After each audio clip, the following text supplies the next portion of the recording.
Cletus McFarland, Garrett Mitchell, a big YouTuber out of Bradenton, Florida, is hosting a YouTuber race in Crown Victorias. So he buys a bunch of cheap Crown Vics, probably $1,000 each, paints numbers on the side of them, and we just go race them on a little circle track up there. And so it's like me and Vaughn Gittin Jr. and Richard Childress and Matt Farah and a bunch of other car YouTubers. And it's going to be a blast. That sounds like a blast. Me and my dad and my cousin built a racetrack at his place. And I think it was around that time when the government had that program where you could trade in like Cash anything. for clunkers. Cash for clunkers back in like 05, 06 or something like that. Yep. And so all of a sudden, if you went to the salvage yard, there was a plethora of $350 cars that ran and drove. And maybe there was an oil leak, or maybe it was knocking. Maybe it had a little bit of a funky smell. But it was a fucking 4-door car that ran and drive and did all the things that cars do. And we were like, give us 3 of them. And like, absolutely. Yeah. And we were just in the field racing those things like bumper car style, just for weeks and weeks. We were modifying them and stuff, souping them up, cutting the exhaust off, just running straight headers. It was great. I had a Pontiac before long, you're shopping for a water truck, so the dust gets died down. Yeah. Oh, yeah. We had a whole track. Yeah. We absolutely wet the track down. We would blow each other's tires out all the time. It was great. I have fond memories of that. I saw I was watching something on there's an old Top Gear episode, but there's like a community in like Finland. I guess racing cars is really big in Finland, ironically. And like the whole community, they all have these like beyond dented, destroyed beaters, and they race and do this rally car shit like through the forests. Like they seem to know what they're doing. They're all good.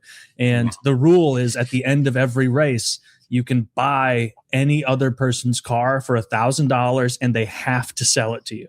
And that's apparently worked for decades as a way to make sure nobody goes bananas and like sneaks the quality of their car up to try and win races. And I'd never thought of that as a concept. I'm like, that's my friend awesome. did that. I've talked about that on the show. Yeah. I think they called it Lemon something, but anyway. 24 Hours of Lemons has that rule, which is a very reputable organization. The problem with that is that you have to race $500 cars, but to do it, you've got to put a $2,500 roll cage in it and stuff like that. And so it's designed to keep you honest, but they'll only let somebody buy your car if it is so obvious that you are cheating. And as the series has grown, they've also been a lot more indulgent into cheating when it won't work. So you could bring a really expensive but terrible automobile. Like if you brought a 80s Rolls Royce that obviously isn't $500, but it obviously isn't going to make it 8 hours of hard racing. They don't care because nobody's going to try to buy it and lose the same way that you're about to.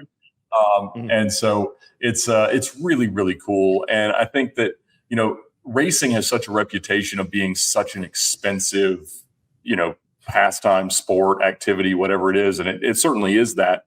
But these ways that you can get in and run, no, it's not cheap, but it might be $1,000 a weekend. And that's a whole lot of fun, like buying 3 cash for clunker cars and taking them out of the pasture. There's worse ways to spend some time.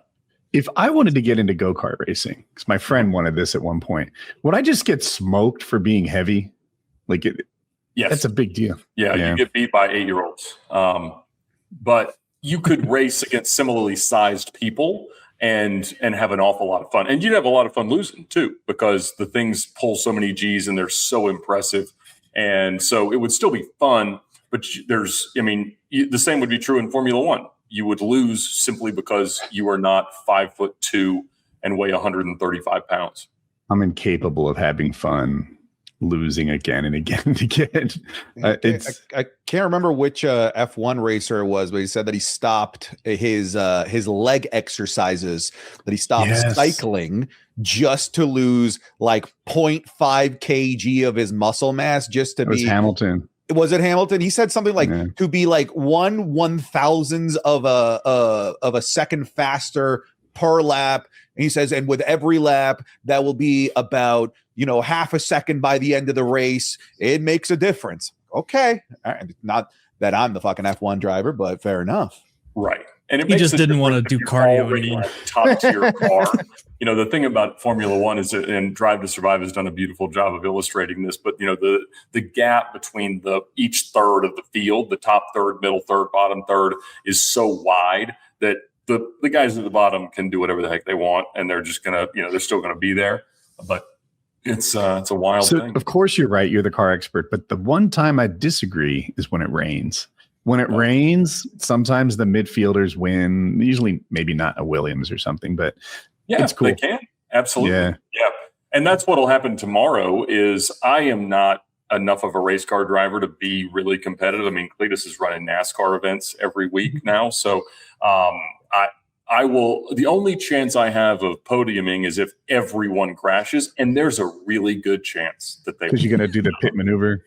Well, somebody's got to do it. That's what these Crown Vics were built for. But it gets into a little bit of bumper cars on these sorts of things, and so most of the time, these open face helmets and stuff behind me are more than sufficient. For this one, they're like, you need a Hans device, and everything's going to be real properly done. So we're going to make sure my head stays attached. Is that the neck thing? Yeah, that's the neck thing. The alert card solution. I've only like everybody raised. hates. I guess it's really uncomfortable. I'm sure you've worn one before. It's uncomfortable. It's not uncomfortable sitting, just staring straight. It limits your ability to look around, obviously, because that would be an emotion that would be problematic at speed and force. Yeah. Are you a car guy at all, Santi? No, but I'm in the process of maybe buying my first kind of somewhat expensive car. So we just recently bought a Nissan SUV. My soon-to-be wife, she also drives a Nissan. Her car is going to be it's like every other month we have to do $900 worth of work on it. I said, you know what? You take the Nissan that I just bought, and I'm going to buy myself a nice toy. I haven't decided what it was. I have decided the budget. I want to keep it anywhere from about 80 to 140,000. So I do have a pretty decent budget to work with. Not buying real shoestrings car, but yeah, you can get so many cool things. 140 Canadian dollars. So what is that? So that's $7. Okay. Yeah. Are you okay with a 2-door? Are you okay with a 2-door? Is that what you're thinking? No, we do want a 4-door since we're going to have kids soon. Man, get that Tesla Plaid. It's tough to beat. How much is a Tesla Plaid? You could get okay. So first of all, brand new one is like 100 or something like that, or maybe a little over. But you could get one that's a couple years old for 55. Oh, absolutely. You can get one that's a little older than that for 30. They do not stop depreciating. But the real choice there. Now the 4-door thing is tough. I just bought a $15,000 marketplace Bentley Flying Spur that's brown over brown all the way, and it smells a little rough, but it's a lovely automobile, and you could buy an extraordinary one for that budget. But the best car, without any question at all, at the top end of that budget, it's not 4 doors, but it's 4 good seats, is a Ferrari FF or GTC4 Lusso. And didn't think that was an option, a Ferrari. Oh, there's a lot of Ferrari options in that $80,000 to $140,000 range. Back seat options, you're either going to get a 612, a 456, or an FF or a GTC4 Lusso. But I had one. Honestly, I had one and I sold it because it was too good and it was keeping me from driving my junk cars, which I need to enjoy putting miles on while I can still fall into them and out. But no, those are extraordinary. And obviously, all the Porsches are fun. So, would you do a truck, like a souped up hot rod truck? I'm considering a truck because I recently bought 2 rental properties and I'm currently managing them. So I'm finding that it's really annoying to take my lawnmower in between places. I don't have a management company yet, so I'm still doing all that stuff. I'll probably get a management company once the snow falls because I'm definitely not going to fucking go over there and clean people's snow.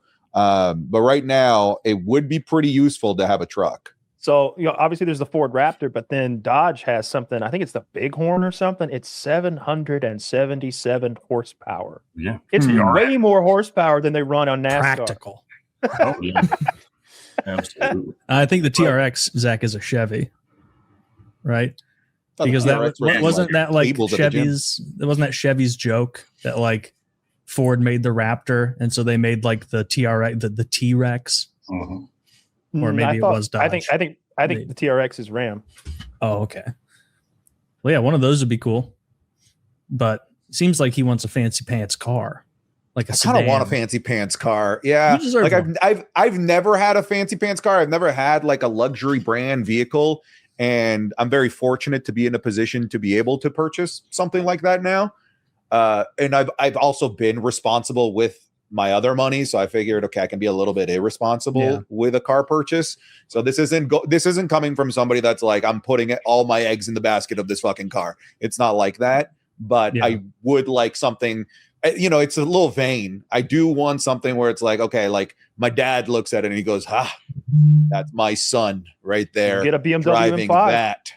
That BMW M5 is beautiful. And then you got your 4 doors, you got your foreign luxury brand, and you got a ton of power and performance and technology.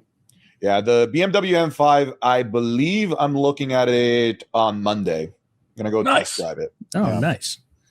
And they're That seems like that one's already at the top of the list, like you mentioned, Kyle. It seems like a perfect fusion of what you're looking for. Mm-hmm. Like you could actually load up groceries and shit, and also I would go get that fast as Tesla though. fuck. Like we're seeing more and more that those batteries keep 90% of their charge capability for like 250,000, 300,000 miles or something like that. There's no maintenance on that thing, and they just lose so much of their value instantly. You know, like $55,000 for a 3-year-old car that fast and that luxurious is a steal. Is the Plaid a like 4-door sedan? Yeah. It's like the turbo mode car. It's the super fast one that has like an insanity mode button. That's the one that does like 0 to 60 in 2 seconds. Is it called ludicrous mode after Spaceballs? Something like that. Yeah. I will say I'm also the type Oh, to like, I don't know what like 90% of the buttons on my current car does. There you go. So there will be new buttons. What's your current car? Is it? it's a Nissan. What is it? What's the crossover SUV that Nissan has? Nissan Rogue, 2026 Nissan Rogue. I was talking to his father. He's so disappointed in his car. He doesn't love it. He's upset. Fucking hates that he's got a Nissan boy.